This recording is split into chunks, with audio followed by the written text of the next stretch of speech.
Muy buenas noches. Bueno, hoy vamos a continuar con el tema que hemos estado debatiendo a lo largo de esta semana, que es el gran optimismo que existe en la opinión pública después de la elección de Andrés Manuel López Obrador. Para platicar de esto, invitamos a Roy Campos. Buenas noches, Hola, Roy. Y Denise Dresser. Denise, ¿cómo estás? Muy buenas Hola, noches. buenas noches. Pero sí les quiero decir una cosa, vamos a hacer un paréntesis antes de entrar a este tema, porque sí quiero también analizar la noticia del día de hoy, Denise, que es una noticia muy importante, que es la liberación que un juez ha decretado, la absolución completa por los cargos de lavado de dinero y crimen organizado de la maestra Elbester Gordillo. Un caso más que demuestra que no se puede combatir la corrupción en México por el cauce legal, jurídico. Y que todos los casos de combate a la corrupción transitan por la política. Sí. Esta mañana me desperté con la opinión de Ricardo Rafael sobre este tema, la cual comparto, en donde dijo, fue encarcelada Elbester Gordillo por motivos políticos y será liberada por motivos políticos. Es correcto. Es una buena definición. ¿Y por qué fue encarcelada por motivos políticos? Pues porque apoyó a Vicente Fox, apoyó a Felipe Calderón, fue instrumental en la victoria, entre comillas, de Felipe Calderón en la elección del 2006, vía la operación electoral que hicieron los maestros, guiados por ella, bajo órdenes de ella, y era un polo de poder incómodo para Enrique Peña Nieto. Que también apoyó a Peña Nieto, hay que decirlo. O sea, a los tres últimos presidentes los había apoyado. Cuatro, no se ha equivocado. No se ha equivocado, siempre le pega. Lo apoyó, pero le resultó después incómoda.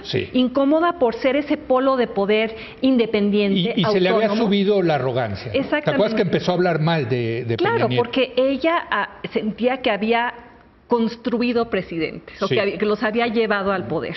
Y de ahí que intentaba darle instrucciones a Peña Nieto, cuestionarlo, y para él se volvió imperativo recuperar ese polo de poder autónomo que ya había creado, que le resultó disfuncional. Él necesitaba encarcelarla por diferentes motivos. Para que no cuestionara la reforma educativa, para poder colocar a uno de los suyos al presidente, al frente de un sindicato tan importante como el de los maestros, y para mandar una señal simbólica de su rompimiento con la corrupción, aunque fuera solo simbólica. Que aquí aplaudimos, yo me acuerdo que nos tocó esa noche, ¿te acuerdas? De la detención, y dijimos, bueno, caray, el gobierno de Peña Nieto parece que va en serio. Sí, pero nunca trascendió lo simbólico, porque no llevó a una modernización real del sindicato, el cual fue utilizado por Peña Nieto para controlar políticamente el empujón a favor de la reforma educativa. Entonces, creo que así como se le encarceló políticamente, también tendríamos que hablar de la incompetencia de la PGR, en este caso, incompetencia que se ve una y otra vez en casos mal armados. Acabo de leer una novela criminal de Jorge Volpi sobre el caso de Florence Cassés, donde exhibe a esta PGR que fabrica culpables, tortura, no investiga adecuadamente. Hoy Miguel Carbonell, el jurista, dice, bueno, los casos de delincuencia organizada son los más difíciles de comprobar. ¿Por qué la acusan por eso? Y luego no son capaces de mantener el caso. Bueno, la acusaron por eso, porque el crimen organizado es cárcel. Igual que lavado de dinero. Pero no solo eso, violaron su presunción de inocencia al exhibirla desde la cárcel. O sea, todo el proceso mal. Entonces, aquí se demuestra no solo la politización de la PGR, sino también su incompetencia. Así es. Coincido, la metieron por motivos políticos y la sacaron por motivos políticos. Se percibe totalmente y lo percibió todo el mundo. De hecho, en las conferencias que uno da, yo pregunto, ¿alguien sabe por qué está presa Elbester Gordillo? Nadie sabía por qué estaba presa. Es decir, todo el mundo sospechaba que por corrupción. Pero a ver, no estaba demostrado ni nada. Nadie.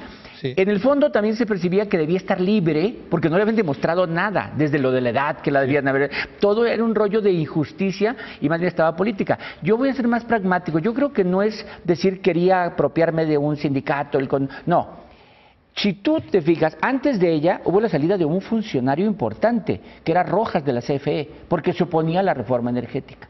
Y luego ella se oponía a la reforma educativa. Es decir, el impulso de las reformas empezó a encontrar obstáculos y quitarse los obstáculos. O sea, quitan el de la CFE y luego el de la maestra. Bien, y en este momento es imposible no leerlo como la sacan con la llegada de López Obrador.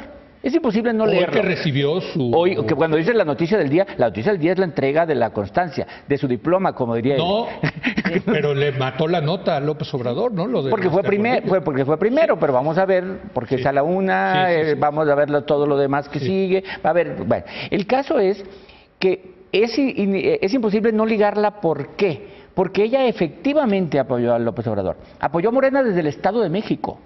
Sí, no, sí. no desde el Estado de México se fueron. Y entonces la apoya.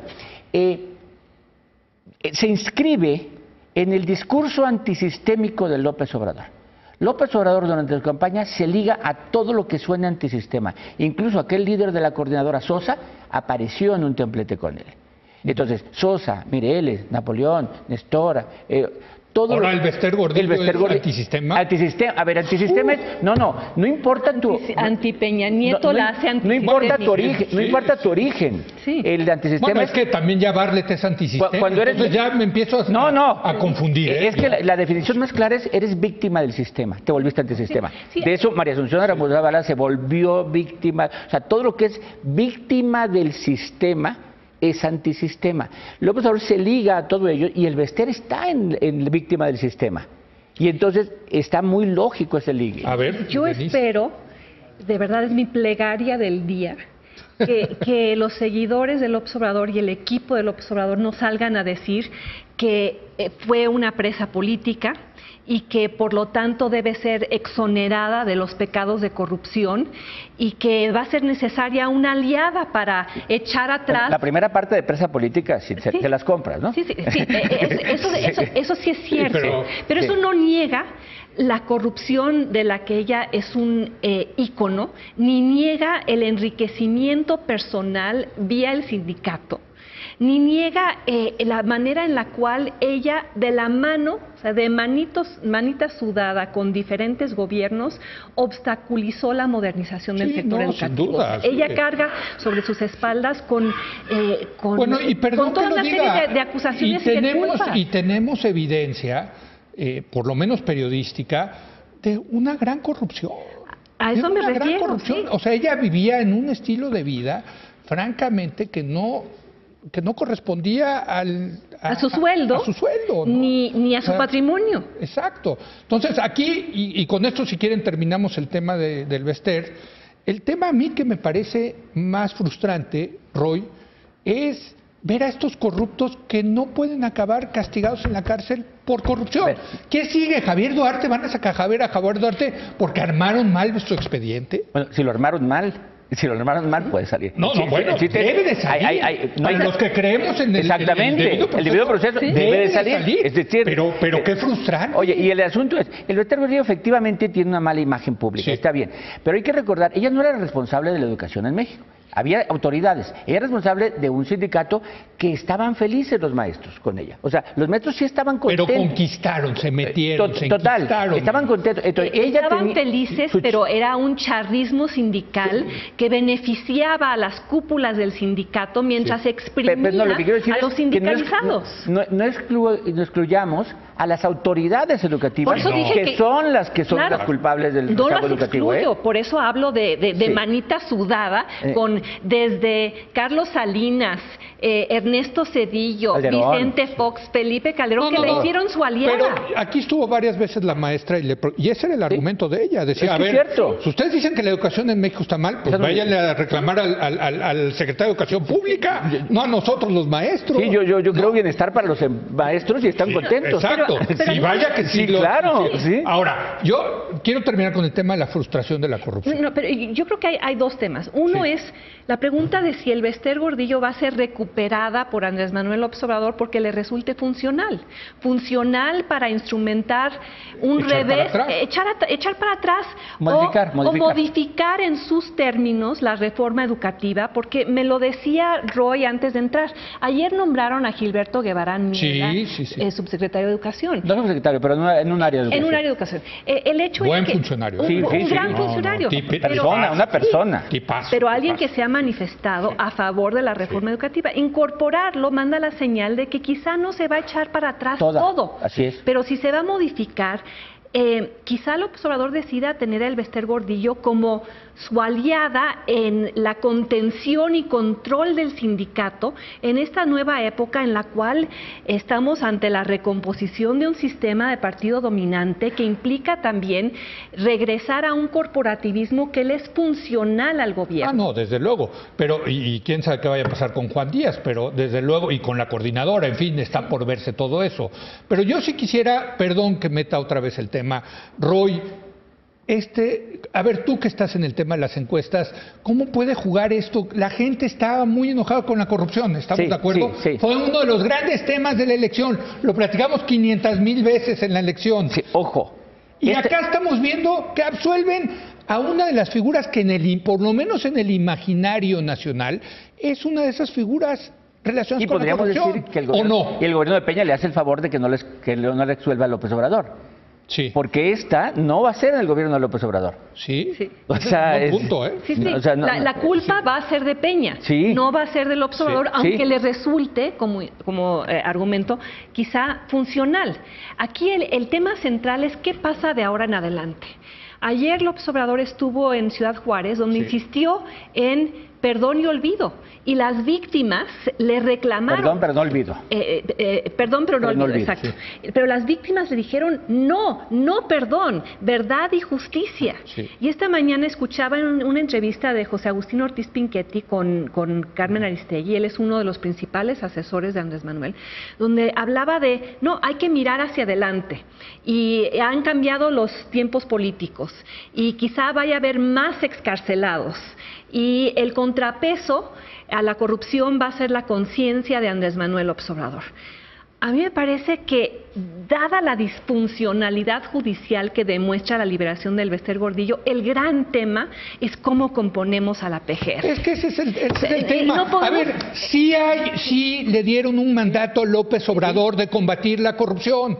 Sí. Va a poder... Y luego ves a algunos personajes dentro de la alianza López Obradorista que dejan muchas dudas, pero ¿cómo va a jugar esto? A ver, yo te lo voy a repetir. La opinión pública, ¿cómo va a jugar? La aprobación de López Obrador la logró no porque dijera voy a castigar al corrupto, sino porque yo no voy a ser corrupto. Sí. O sea, es distinto. O sea, es decir, se elige al que ya acabó con la corrupción, no al que castiga con la corrupción. De hecho, Anaya era el que prometía castigo. Sí. O sea, yo se lo pregunté en tercer grado, ¿te acuerdas? Sí, claro. A López Obrador. Sí, López Obrador era decir, a partir de aquí ya no hay corrupción. Esa es la promesa de López Obrador. Pero a los que sí creemos que debe de haber castigo nos deja muy frustrados. Sí. Yo se lo dije desde ese día en tercer grado. Sí, lo recuerdo perfecto, sí. Así es. Ahora. Y yo también lo he argumentado. A mí me parece que la cuarta transformación no debe ser una amnesia obligada. Me parece que la transformación del régimen no está reñida con la rendición de cuentas y que la población está exigiendo la rendición de cuentas. Sí. Entonces, ante esto, López Obrador ha dicho que él no está de acuerdo con un fiscal general autónomo, que él va a nombrar a su fiscal. Sí. Bueno, que nombre a su fiscal, si eso es lo que quiere y que es innegociable para él. Pero entonces que sí se comprometa a aceptar la reforma al 102 constitucional, que han argumentado pues los juristas más brillantes del país. La PGR que va a heredar López Obrador es la que viene, la que acaba de perder el caso de Bester Gordillo. Y no sabemos si lo perdió. Y otros. Y no sabemos si lo perdió deliberadamente o por instrucciones políticas. De ahí el imperativo de crear una fiscalía que sirva, que sea profesional, eficaz, creíble, y eso implica, como ha argumentado Ana Laura Magaloni, casi empezar de cero. De cero, de tabla rasa. Oigan, me quedan 5 minutos, tengo que ir rápido al tema al que los convoqué. Gracias por este palomazo de entrarle al tema del Bester Gordillo, creo que era importante. Roy, tu encuesta impresionante, los datos del índice de confianza del consumidor. Estamos de fiesta. A ver, nada más. Estamos de fiesta. Votaron 30 millones de personas por López Obrador, pero hay 60 millones que dicen que estamos a todo dar y que nos va a ir bien. O sea, va más allá del voto. Sí. O sea, la mitad de los mexicanos. Más de la mitad. O sea, estamos en el orden de 66, 2 de cada 3 están diciendo, vamos a arreglar en el corto plazo la seguridad, la corrupción, la economía. Se va a arreglar. Las expectativas. Las expectativas. La pregunta real es, ¿López Obrador está ayudando todavía en este periodo? Ayudando a crearlas más. Sí, siguen en campaña. O sea, no está moderándolas. Sí. O sea, todavía está en el asunto de subirlas. ¿Nos conviene o no? Como país, qué bueno que el mexicano esté contento, qué bueno que vivamos un momento de euforia, algo así. Sí. Pero al próximo gobierno le conviene que así se llegue, porque el despertar puede ser complicado. Es decir, cada persona que asalte, que tiene la cartera en un camión, va a decir, no, que ya no. O sea, cada homicidio. Cada homicidio. A mayor la ilusión, mayor la desilusión. Mayor la desilusión, más la caída. Entre más alto duele más la caída. Exacto. El asunto es, ¿López Obrador va a llegar con una alta popularidad? Sí. ¿La va a mantener? Mira, yo creo que la puede mantener en 2 sentidos. Va a haber muchos decepcionados y va a haber otros que lo sustituyan. Sí. Porque hay programas sociales. El chiste es cuánto va a llegar esa popularidad. Estas cosas, estos gestos, lo decíamos ayer en la mesa de ayer, esto de irse en avión y verlo en el camioncito. Que gustan. A mí me gusta, lo tengo que reconocer, y vaya que yo soy un crítico de López Obrador. Y pero Manuel López Obrador es un genio en eso. Es el genio de la política simbólica, de tomar una decisión, hacer una declaración, hacer algo en lo personal que construya una narrativa de austeridad, de buen gobierno, de responsabilidad, de ilusión, de optimismo. Ahora, esa narrativa se va a ir enfrentando gradualmente con los datos duros, los datos de los homicidios, los datos de la violencia. Ayer con las víctimas enfrente. Deja los datos, la experiencia, con la experiencia propia de cada ciudadano. En su colonia hay disparos, no que no. Sí. O sea, porque los datos son fríos, pero la experiencia es cálida, te llega cerca. No solo eso, las expectativas que se generaron en campaña en torno al crecimiento económico, en torno a la caída en el precio de la gasolina, que ya el equipo económico comienza a temperar. A mediarlo. Eso sí ha bajado para que vean las expectativas. Ellos sí han muy responsablemente. Sí, Gerardo muy bien, por ejemplo, Gerardo Esquivel muy bien. Es colaborador de la... Eso. Y han dicho, el crecimiento va a ser de 2.5, el precio de la gasolina estará de acuerdo con la inflación, no va a haber esas disminuciones prometidas.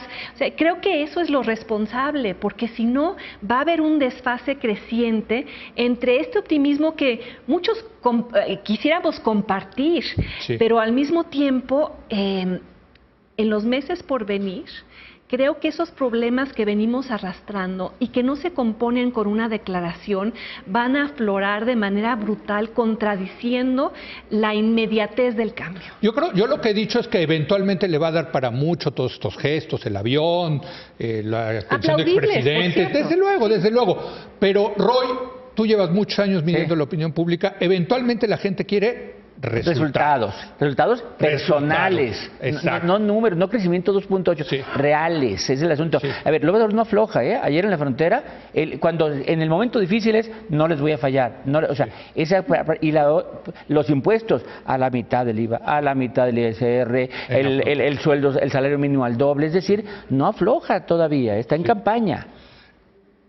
Pero a ver, y esa es la última pregunta que les quiero hacer, pues a lo mejor así va a ser todo el sexenio. De hecho, yo creo que... A lo mejor va a ser un presidente que va a estar todo el tiempo en campaña. Intentando cumplir. O sea, yo creo que va a intentar cumplir, va a hacer todo lo posible por cumplir todo lo que dijo. Pero también en campaña. Sí, también en campaña. Pero los que llevamos muchos años en esto, o sea, hay algo que se asemeja al salinismo. ¿Recuerdan a ese Carlos Salinas? Se odiarán por eso tantos. No, en campaña permanente, pasando... ¿Solidaridad? 5 de cada 7 días recorriendo el país, como López Obrador ha anunciado que va a hacer. Con una altísima tasa de popularidad. Y no solo Salinas. eso, así la tuvo también López Obrador aquí en el DF. Sí. A la mitad de su gobierno llegó con 92. ¿Y por qué era tan alta la popularidad de Carlos Salinas y por qué el PRI, después de el fraude del 88 para la elección del 91, arrasó? Sí. Pues porque Salinas se dedicaba a estar en campaña permanente, a ser el presidente cercano a la gente y a usar solidaridad para construir clientelas electorales. Bueno, y si hubo fue resultados, extraordinariamente había exitoso. mejores resultados que de sexenio de la Madrid, ¿no? Desde luego. Eso sin resultados, pues no. Sin duda. Sí. Salinas en muchos sentidos fue un presidente exitoso. Sí. Al final del día su sexenio acabó saboteado por la corrupción que él solapó y permitió. Totalmente de acuerdo. Bueno, nos tenemos que ir. Roy, gracias por haber venido. Denise, gracias. Ya a ambos les agradezco el palomazo. Dale. No veníamos preparados para eso, pero bueno, gracias por opinar. Gracias. Hacemos una breve pausa. Viene nuestro experto Raúl Feliz para analizar la situación económica de México en un momento más.